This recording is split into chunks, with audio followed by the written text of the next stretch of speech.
Hey, it was good, Rapzilla. You know who it is. It's your boy Cut Right, rapper, media personality, writer, stripper, part-time preacher. I do hair, I battle rap, I'm Voltron, the arms and the legs, all that, you know what I'm saying? You already know what it is, you know what I'm saying? And I'm here, I have the privilege and the honor of interviewing one of my bros, you know what I'm saying, from the QC representing, man, my bro, NXTMike. What's good, Mike? What's good, baby? First of all, that was the best. That was the best intro I've ever heard in my entire life. Like, gas yourself up, bro. Gas yourself up. It's okay. Hey, look, bro, I got to, bro. Gas expensive. I got to do it myself. I can put that in the tank. I'm good, my guy. You know what I'm saying? Valid, dude. Yes, it is expensive, but dude, I'm grateful just for the opportunity to just talk to you and chop it up with you, and I'm yeah, man, just blessed to be just considered, and this whole freshman thing has been really humbling, but yeah, man, let's get into it. Let's talk for sure. Word, bro. Hey, so listen, bro. Yo, don't knock me down for this, bro. Y'all know you for a while, right? Why? So I ain't know your name was NXTMike until because I was always like, yo, NXTMike. Never was like NXTMike. Or then I thought it was not Mike because people be throwing the X for the O. You know what I'm saying? And I just people was always introducing you. And you was like, hey, I'm Mike. I'm like, what's up, Mike? And everybody else was just mispronouncing your name, bro. So I felt mad old. And I felt like, yo, son, I knew this man for mad long. No, don't apologize, dude. Yeah, you're good, bro. No, it's honestly like when I came up with that alias years ago, a lot of people said not in the beginning, and I had to like explain it over and over again. But yeah, as time's passed, like people have figured it out.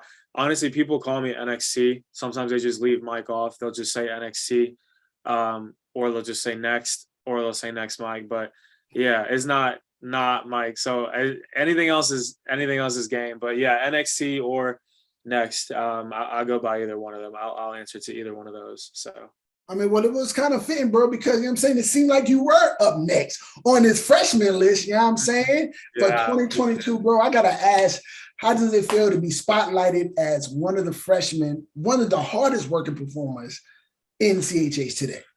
Yeah, man, it's like I think said it earlier, but it's just really humbling. I mean, I've been into music for years now. I've been taking it really seriously for about 4 years, I would say. I like dove in and I was like, I want to see what this can become. I want to see how God can use me. So to just follow Rapzilla for years, and they've always been really supportive of like anything that I do or anything that my team does. So just to be on this list and be nominated and eventually like get one of the nominations has been, I'm just grateful, man. I'm grateful for a platform that's willing to put smaller independent artists that are working hard, if not harder than a lot of other guys that we may hear of. But you know, we just do it without all the eyes on us and all the stuff. But I think it just shows that this group of artists is special and that we just do music because we genuinely love doing it. And I've said this before too, but like music means so much to me. I would do it for the rest of my life for free just because I feel like it's what I'm designed to do. And obviously like we all got to make moves and take care of and pay the bills, but like I just love it, man. So being highlighted by Rapzilla has been a huge blessing, and yeah, it's cool to be at this point and I guess be recognized with a big group of humble artists. So it's awesome, dude. Facts, man. What's done in the dark, come in the light. So when you work hard in the dark, you know what I'm saying? When it come out in the light, people will see the product, you know what I'm saying? But if you sit in the dark, you come out to the light. Let me stop. I ain't really do that, bro. I'm looking at you. You know who I am.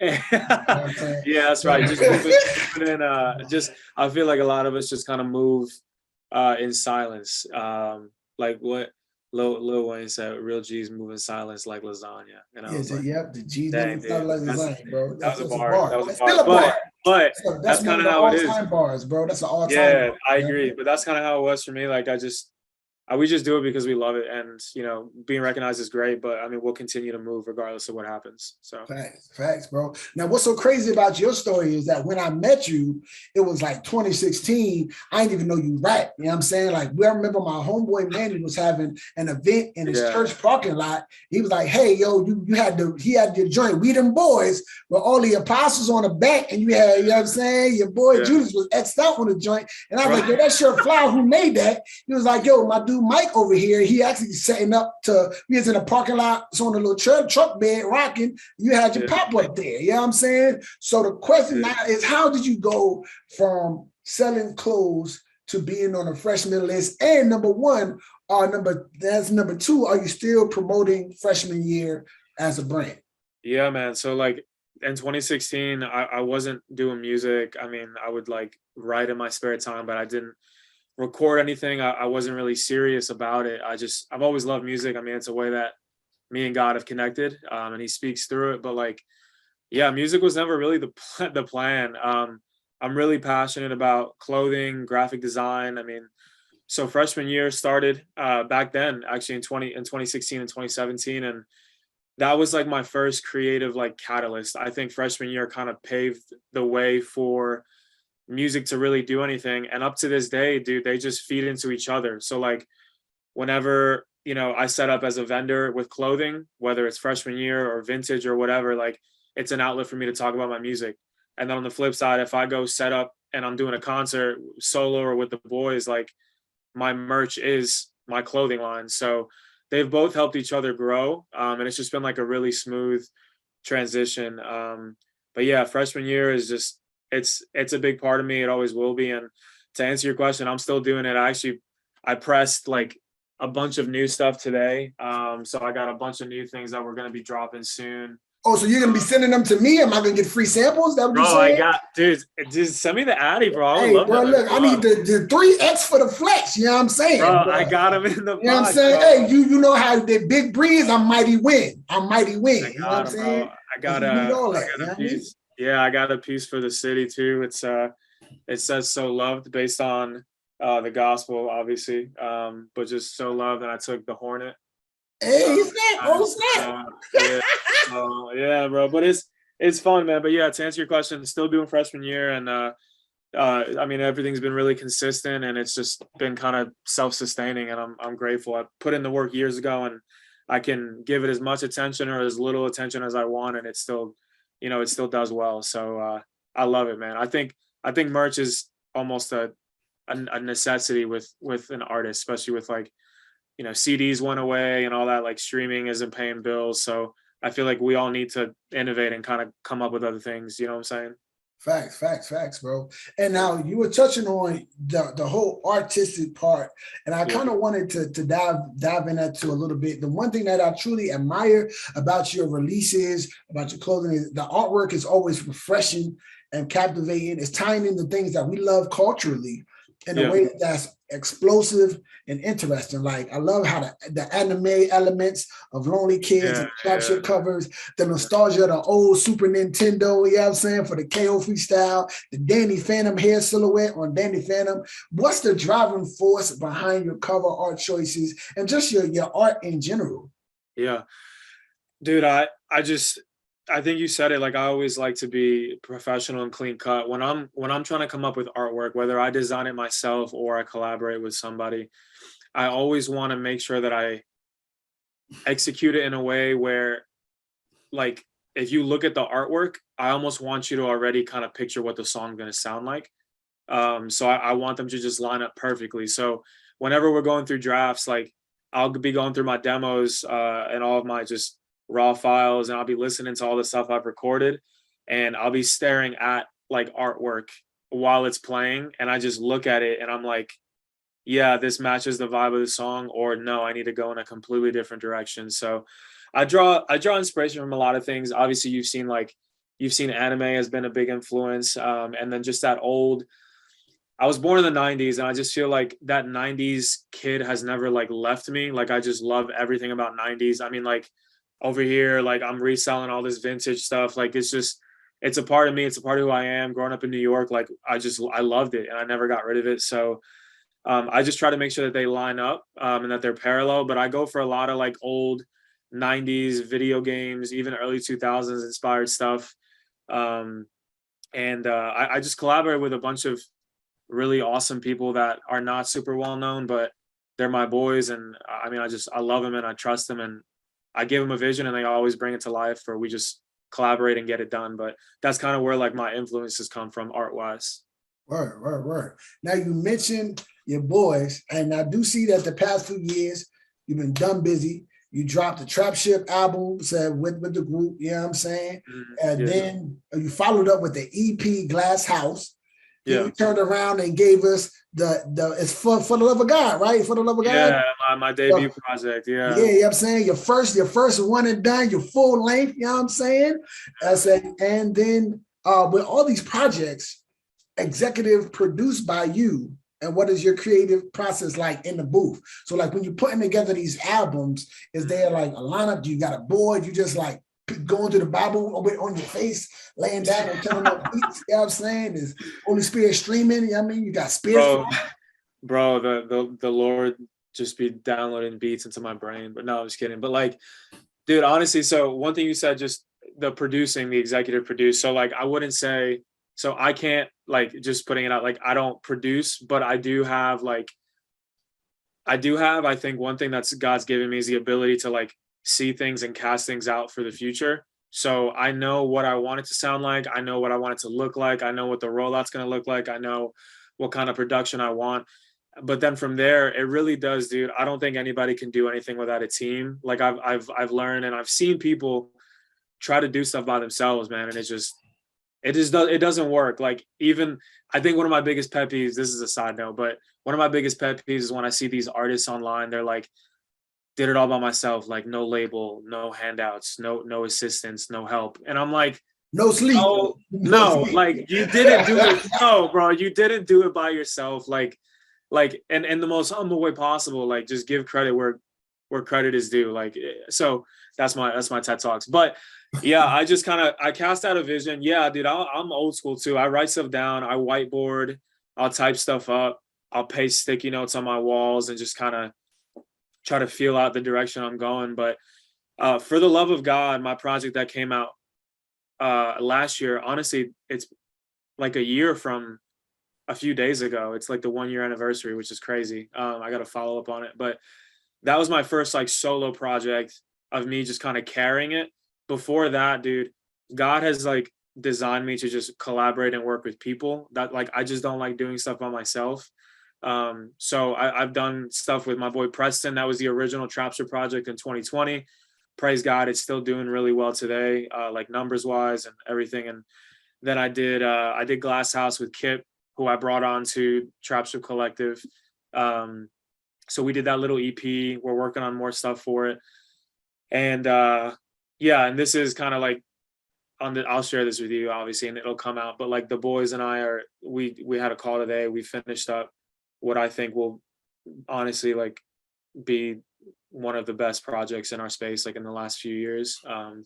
So it's going to be really good. But that's kind of like my inspiration. I have ADD and OCD, so I just come from all these angles, and I try to write everything down, and then I just trim it away little by little. And I knew I had the title For the Love of God in my head for like 2 years. Like, I knew that's what I wanted the project to be titled, but then I needed to make something that emulated, like, I'm literally making music for the love of God. Like, people use the Lord's name in vain all the time without thinking. They'll say, oh my God, or oh, for the love of God. I wanted to take it and put a twist on it and be like, no, I'm not using the Lord's name in vain. I'm literally making this because of my love for God. So I like to kind of do stuff like that, change, like, flip the narrative. So that's dope, bro. Yeah. I mean, and the project, so all of the projects sound wise, they, like saying, they sound huge. They're so full of energy. And I believe that you have 2 in-house producers on deck. Yeah. Correct? Yeah. Yeah. So how do you feel like having in-house production? Do you feel like that helps to add the uniqueness to the energy of your records? Man, it takes a team. It takes a village. I've got to highlight. So before I highlight those guys, like Trapship Collective, if I could talk on it real quick. Trapship Collective, bro. Yeah. It's me and a group of 4 guys. I brought 4 guys. I don't even want to say under me. Like, I started Trapship, but we all work together. That's why I titled it Collective, because we collectively do everything. But my purpose behind Trapship was this group of 5 guys, myself included. I've noticed that I've built individual friendships with all of them over years and years. But 2, I noticed that we were all really good at specific things, and we all needed help with specific things. So I kind of looked at the things that we were good at and the things that we need help with, and I kind of just paired it together like a puzzle. And I was like, hey, I'm really good at this and this and this, but I need help with this. this guy on the team and this guy on the team can help me, and vice versa. So example, like I love writing, I love bars, I love like beat selection, and I love marketing and social media and like content creation, right? My other guys like have needed help in some of those areas, like social media and getting their numbers up and all that. So I help them with that knowledge, and then in return they help me by like they'll help me like mix and master myself. They'll help me with in-house producing. So it's just a family effort. But I've got a guy under the label with me. His name's Kip Wolf, and he is probably, I call him the most talented guy you've never heard of, because he doesn't have a big following. His numbers have been going up little by little. We've been doing a lot of collab work, but when I tell you that this guy, like raw talent, he can sing, he can produce, he can mix, like he has played a huge part of my life. But he produced or co-produced a good bit of For the Love of God, the regular and the deluxe. He produced several tracks on Glass House, and the ones that have done really well. So yeah, I gotta show love to Kip. Is this kid right here? That's Kip, yeah. Yeah, most definitely. I'm following him. I got to make sure, you know what I'm saying? If you see this right here, follow Kid Wolf. You know what I'm Kip saying? He's Wolf, telling baby. you right now. You know what I mean? Follow the wolf. Dude, he's amazing, man. So I got to give it up to him, and then also my boy Adrian Sings is his alias. He's been in the scene for years, and he's finally getting some love that he deserves. He is an amazing engineer. He mixed and mastered my entire project, the original and the deluxe. He mixed and mastered Glass House as well. Like he is crazy. He's got an ear like nobody else. So I couldn't do it without him. And obviously Preston, I've recorded with Preston. We've done some stuff. And honestly, Seti on the team as well is an amazing writer. He tells stories. Like Shout out to Seti. I got it. Yeah, dude. Seti local too, out of Charlotte. But like, man, I feel like we're all really good at specific things, and we all just God paired us all together, and it was like the perfect recipe. And I'm grateful that they are my friends first, and music and everything else is after that. But we just walk through life together, man. Like I think our music is like a byproduct of our relationships. Like because we're all so close, the music sounds so much better, because you're just gonna have chemistry with people. You're gonna make better music if you know them, and they're all brothers to me. So it's been cool seeing God just grow that from nothing to something. Bro, and you really that you touched on something that's very important that I feel like that has caused, like, for the longevity of a lot of groups, is when there's community. You know what I'm saying? It's not just unity, yo, let's get together, let's make this money, let's tour the front. Nah, when there's community, when there's growth, when there's life on life, when it's a healthy assembly, man, you'll see the fruit from that. And I'm saying the music will just be a side product, a byproduct of the fellowship that y'all have. You know what I'm saying? Yeah. And it's so dope, you know what I'm saying, that you transition into that, because I wanted to touch on community, especially with Charlotte being a growing hub in the CHH space. So we have, of course, yourself and Trapship Collective. We have Too Cool Tiff, who just did something with Jay Monty, Jamil, who's working with Saga all the time, your boy Keep Music. He out there working. Byron Wan, who's been off from the rocket, he's somewhere on the moon at South by Southwest. Ooh, yeah, you know what I mean? Hitting the Jodeci on the stage with the bird chest all out. He still got that mustache like that, though. That's the homie, you know what I'm saying? But just when it comes to like the newer crop of artists, and I see that, you know what I'm saying, that you and your brothers, y'all have continued to grow and cultivate community. What is it, do you think that, or what is it that you would like to see as a younger artist in the city, in this genre, when it comes to community and building relationship? Yeah, so I've had this talk with my boy. His name's Chris Williams. He goes by Young Citizen. He's a pretty well-known artist in Charlotte. Yes. Does a lot of like local shows at like the neighborhood theater, the Muse. Like he's doing his thing. But yeah, Chris and I were talking, and it's crazy how the one thing that he pointed out, which blew me away, maybe because I haven't had these experiences, or maybe because I work with people that are Christians, I don't know. But like, he's like, man, I feel like Charlotte, unfortunately, a lot of creatives in the city are there. I feel like we're still really like selfish.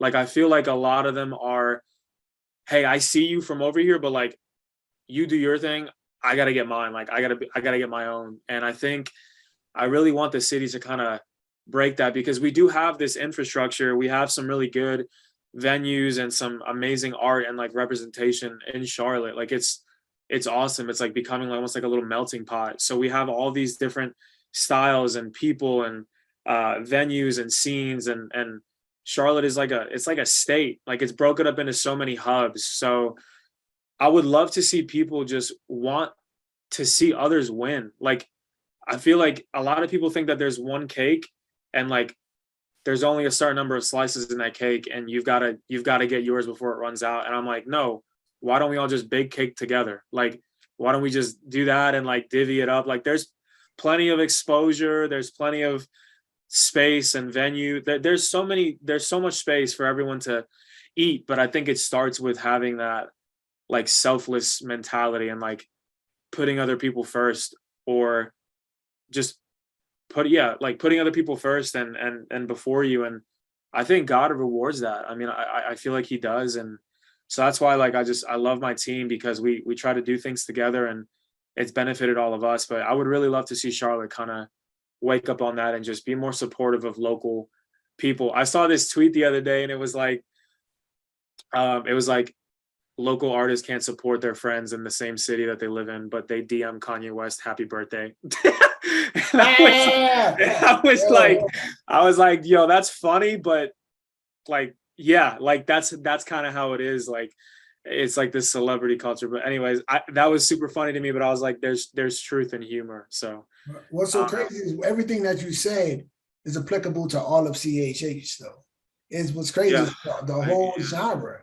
I agree. I'm saying, because there's there's a standard be raised. Hey, listen, I'm getting this many streams, so I really can't speak to you like that until you get on my streaming level. I'm saying we can communicate, but what's in it for me? And I understand, that there's a business, there's an art side here, but in cultivating the relationship and making this culture a culture that represents Christ. Like if we talk about music, most definitely we could, it's whatever else, but as just far as building a relationship and genuine, and I think that's the problem. Like seeing when people are genuine, like when you win and you got numbers, you got streams, millions of people downloading your music and stuff, it's really hard to gauge if people are genuinely reaching out to you to build, or if they're like, hey, I can get next to this brother because of how he's winning, and maybe we can do something and I can win too, or for how he's doing. But it's just naturally building relationship. I wish people had a mindset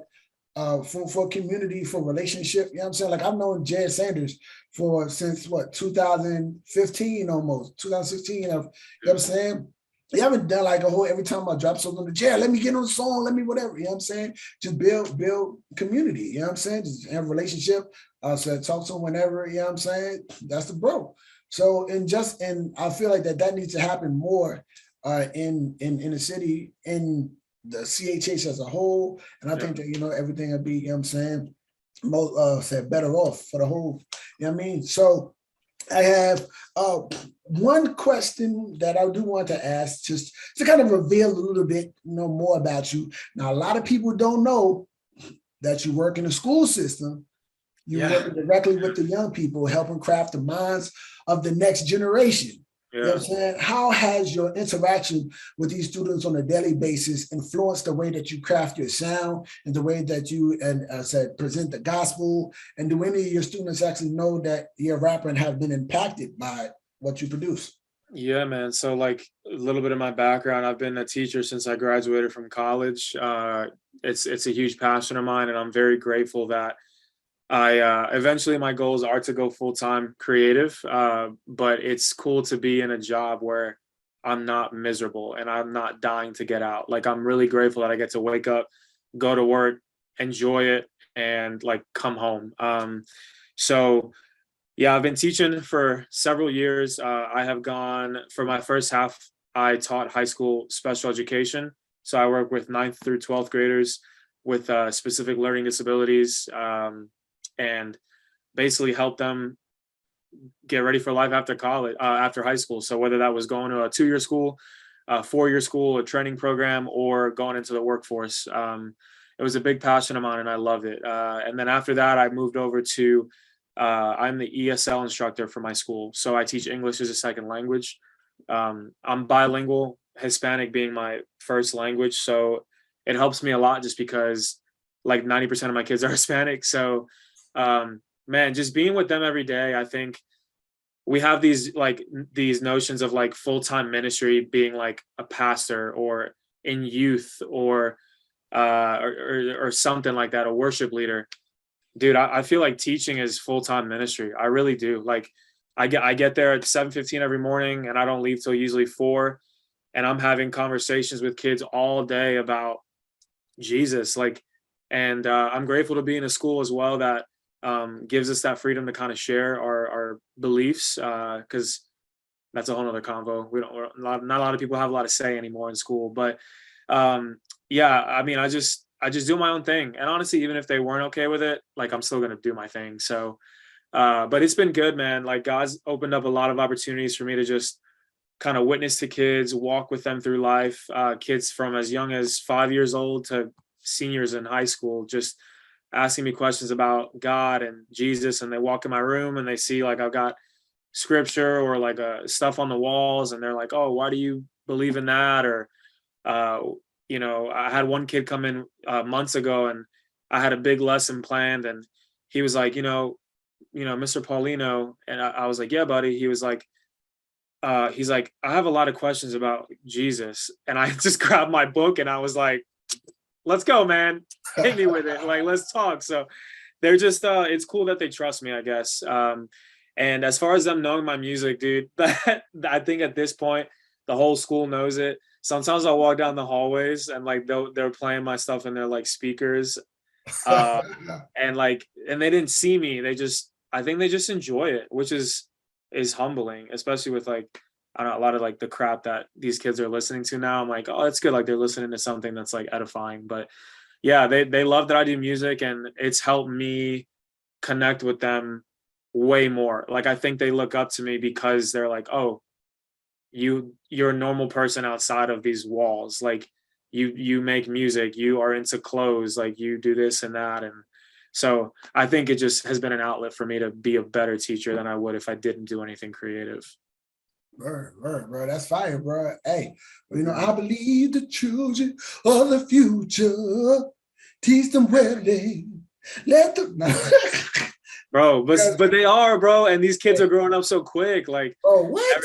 Everything is just so like, yeah, that's never mind. We can't talk about that. That's we don't have enough time. Bro, yeah, bro, that's an offline conversation. That's off the record. That's a whole nother interview. We could just do that. Right. A whole nother joint. You know what I'm saying? But bro, listen, man, I appreciate your time. We winding down, but there's 2 things I need you to do. Right? Yeah, talk to me. First thing I need you to do, all right, is let people know if there was one song they needed to listen to you and it was the only song they can listen to, what song would that be?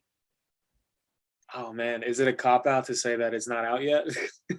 Oh. Dude, I feel like this new music that I'm making is just it's so good and it's so different. I'm just taking so many risks, and I feel like my songwriting has just gotten so much better. But this new music from now until the rest of the year is going to be beautiful. But if I had to pick a song that I've got out, my favorite solo track that I've released is called Airborne. And it's like a hip hop trap banger. It's like a performance song, but it's also super intentional, like lyrically.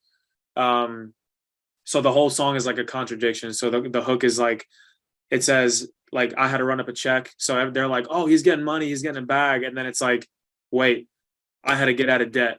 And then it's like, oh, they're like, wait, what? And I'm talking about like literally Jesus paying my debt. So I'm trying to live for the world and like run up a check and get a bag and all this stuff. And then it's almost like in the middle, I have an ad lib and I go, wait. And it's like, I'm stopping in my tracks and I'm like, no, like, I don't have to run up a check. Like, I got to get out of debt. Like, and the only way that I'm going to do that is through Jesus. And then there's a bunch of bars where I'm just like flexing and showing that I can write and stuff. But I would say Airborne is my best solo track. And then I've got a lot of really good collab stuff. I got stuff that's like for the hip hop heads, the old school heads. I've got stuff that's more. Wait. I'm offended by the old school coming, bro. By the old head. Okay.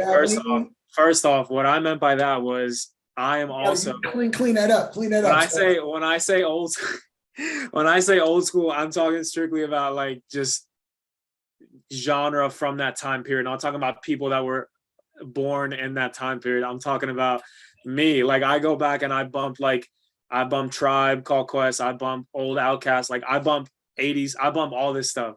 But I think I've got songs. I think my discography will surprise people because I've got a song for everyone. I've got your rap and hip hop, I've got your pop, I've got your rock, I've got your worship stuff. So my favorite collab song is probably I released a song with Kip. It's called John 3:30. And the song is, which is he must increase, I must decrease, therefore he will like increase.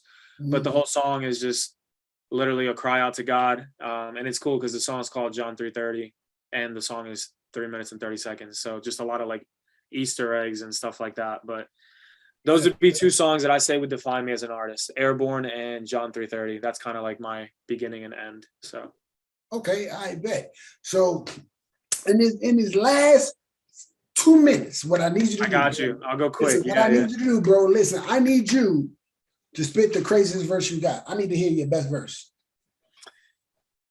Man, oh, that's.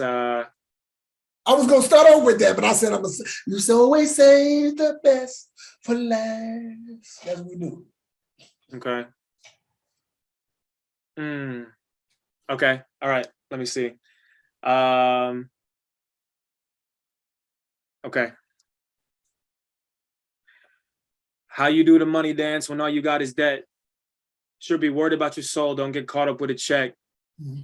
I always hear everybody out here raising hell, but I'm in another verse, so it's heaven over hell. I got no fans. I'm a fan of the one whose hands I'm in. Baby hit my line talking about how I am handsome and church buckets passing through, so I'm going to have to handsome in. I got a ticket to the highway to heaven, and I'll hand it in. And sometimes I cut the cord like it's a newborn. No more ignoring the final form like level 32. I'm Venusaur in a competition, and everything's done scorn. Oof. Okay, that's it. I'm done. Hey, bro, look, man, you had some bangers in there, bro. Listen, ladies and gentlemen, NXTMike.